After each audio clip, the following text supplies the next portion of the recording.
Yeah, that action button is going to be pretty useful on the iPhone 15 Pro line.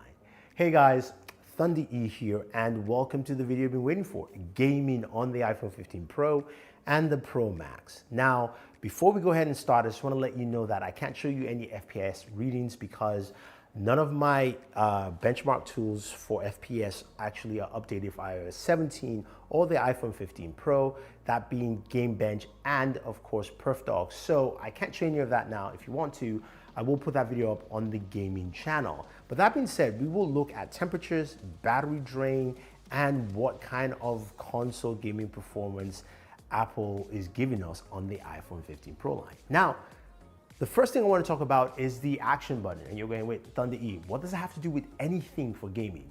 You saw it right there at the beginning of the video. I can pick up my device and go straight into the game I want to play. I love that. It's a simple feature, nothing too sexy about it, but it takes me straight into the game. And whether my game is paused or I'm restarting, whatever the case may be, I get back to the spot where I was and I can continue my gameplay sessions. So I do like that with the action button. I think it's a very key gaming feature because now you can map any game you want. Now, speaking of gaming, Apple talked about console level gaming on the iPhone 15 Pro line. He talked about Resident Evil Village, which you're going to be seeing in this video, Resident Evil 4 Remake, which I've been playing since GameCube. I might be playing this game for the rest of my life. Also talked about the new Assassin's Creed, Death Stranding, a Division game, all that console level on this device. Now you're wondering, what are we getting? Is it PS4 console, PS5, Xbox Series X? Doesn't matter really, right? What matters is the processor. And that's something that's really intriguing because Apple is going with the A17 Pro. It's not an A17 Bionic. And what that means for us is something clearly different, at least from their perspective. We do have some really interesting performance boosts from this chipset that Apple is touting, and I'm going to show you. First off, Apple talked about having 6 cores in the GPU with up to 20% performance boost on that GPU, a 10 performance boost on the CPU, and they talked about the fact it's got built-in hardware ray tracing as well, which gives us some really good lighting effects in different areas and also just better visual fidelity. But I also like the fact that they do have Metal FX upscaling to, of course, give you some really nice upscaling textures and different things within your gameplay. But what does that mean in terms of numbers? Well, you know what? We do have Geekbench 6 to see what this actually brings to the table. And in terms of performance, let's look at what we get for both devices. Now, the 15 Pro and the 15 Pro Max will have slightly different numbers because of the size.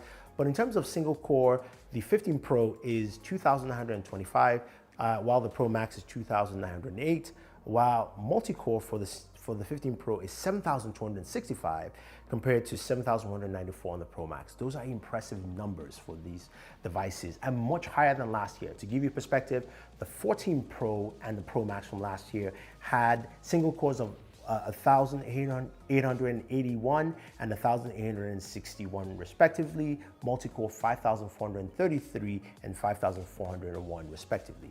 That is over 1,000 boost on single core and over almost a 2,000 boost on multi-core. So what does that mean for our gameplay? Well, Resident Evil Village played really well and played rather smooth. You can see how it looks. It looks really nice.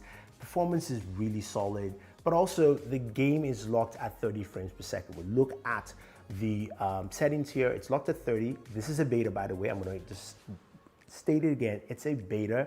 30 frames per second, resolution is 1560 by 720. So we're getting 720p resolution, and I can't change any of the settings. So hopefully in the final game, I will be able to do that. But I was able to see what they meant by some of those, of course, the ray tracing elements, the lighting elements, the textures, the assets and details. Apple also said these are the same assets you will find in your console game. And yes, I have played Resident Evil Village. It looks rather the same. Now, how would I compare it to a console game? This kind of reminds me more of playing a game of Xbox Game Pass in terms of streaming, where it looks really good, but of course you're playing at a lower resolution. And sometimes with Xbox Game Pass, you get that drop in resolution because of your internet connection. So you might go from 1080p to 720. So I am playing on 720 now, but it looks good. And everything Apple claims looks the way it should.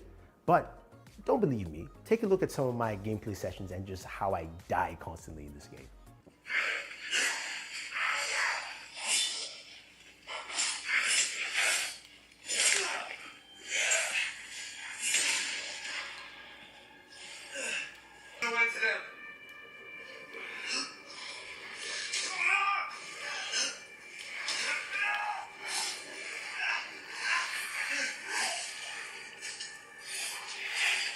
It looked really good and it sounds really good. The audio speaker of the iPhone is solid, and I know some of you are going to be asking for a speaker test. I will do that if you want to on the gaming channel, Board Gamer. Stay tuned and check it out there. Now, when it comes to temperatures, how are temperatures off the iPhone 15 Pro and Pro Max while playing a game like Resident Evil? It's a console level game. Well, I got temperatures about 109 degrees while playing this, and you can see that that's actually not bad. That is in line with certain mobile devices playing mobile games. But again, this is pretty solid, and I think a lot of people will like it in that respect. Plus, you're not holding the phone; you're using a controller here. What about mobile games? Now you're going, okay, we've seen that. What about the games we usually play, right? What about Call of Duty Mobile? Well, Call of Duty Mobile ran really well. I was able to play, of course, on ultra medium settings flawlessly using the controller. Without the controller, it played solid as well. PUBG Mobile, the same thing, playing at Extreme HDR or Ultra HD Ultra. Gaming performance was really good. You could see it, it felt smooth and very solid. Now, sure, these games are not optimized yet for this chipset, so we might see higher performances, but we'll have to wait and see. Now, of course, I gotta bring up Genshin Impact. This is a game that terrorizes a lot of gamers in whatever they do. Now, Genshin is one of those games where, of course, we see high temperatures and also slow down performance.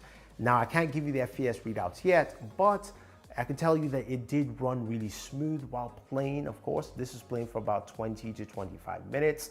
And in terms of performance, it was solid. I was playing at 60 frames per second, extreme settings, and it showed really well and it ran smooth. But here's the kicker, temperatures.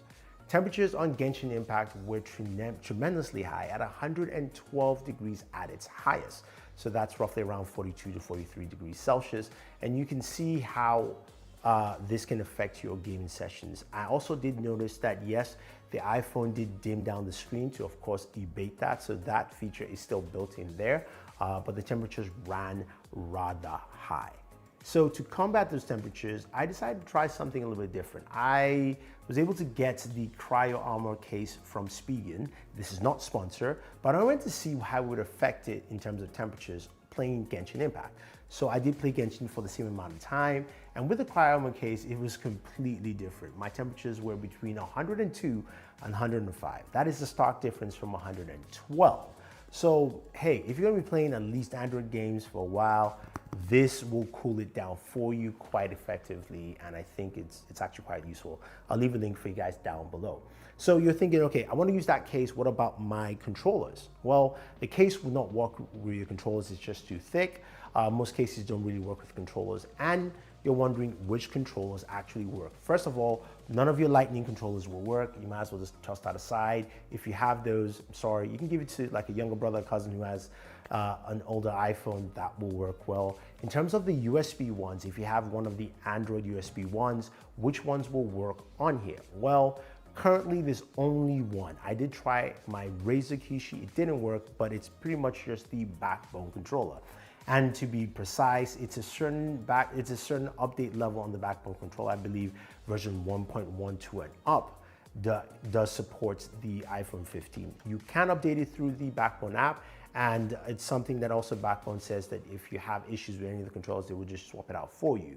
So that's the only controller that works at the moment for at least gaming on the iPhone 15 Pro and the 15 Pro Max. Now, what about game streaming services? Xbox Game Pass plays well, flawlessly. We've got a really good Wi-Fi chipset in there, as well as also 5G chipset. So you're able to game and stream quite effectively on this device, where you're playing games like Starfield, which is amazing to just jump in and play, especially on that display with the high resolution and also such brightness. I think it's about 1700 nits or 1750 nits, peak brightness 2000, of course, at outside, as you would expect. And I think when you look at everything overall in terms of gaming, whether you're playing mobile games or you're playing console level games, this is really interesting because Apple is changing that conversation here, right? I was one of those people who went, look, I love the idea of playing my game streaming services like Xbox Game Pass on my device. Now, the one thing that is a downside is that I cannot play those games when I'm offline, so AKA in the air, and I travel a lot.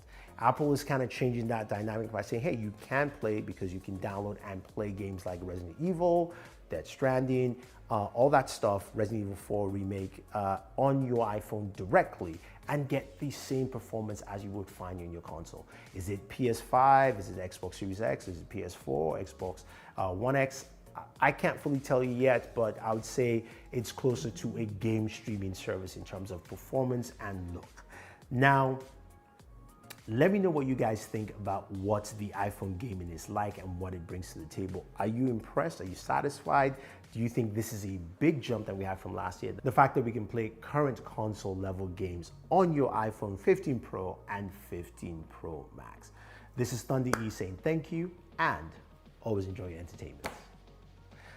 All right, back to Resident Evil. See if I can pass that stage. I love it. You just get right back into it. Look at that. Like you hit the button and you get right back into it.